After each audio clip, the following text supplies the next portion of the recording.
Magandang gabi sa lahat. Good evening everyone. And our topic for tonight, let's learn ways of transportation in Tagalog.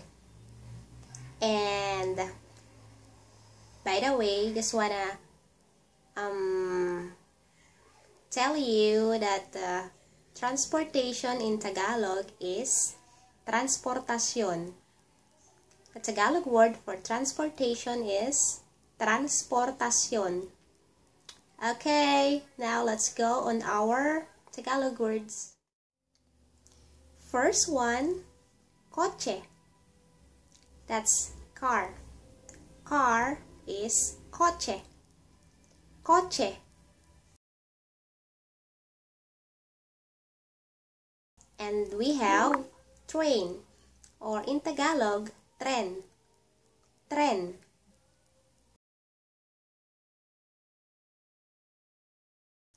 Bus is bus. Bus.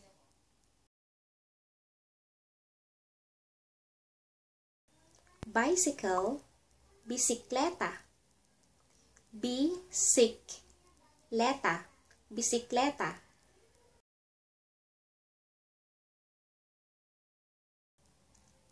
Motorcycle, motorsiklo. Motorsiklo.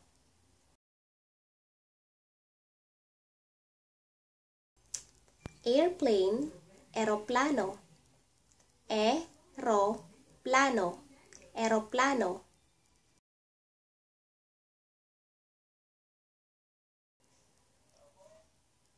Ship, barko. Barko.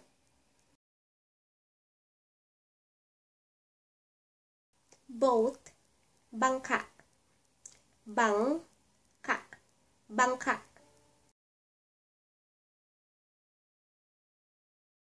So let's have a review of our, I think it's about 8 Tagalog words. We have car or kotse,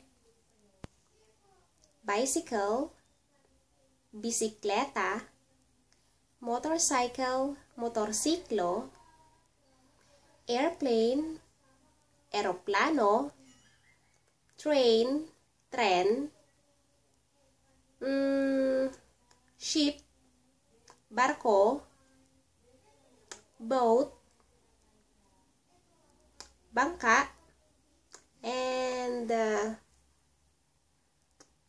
yep, that's it for tonight. Bye-bye. Good night.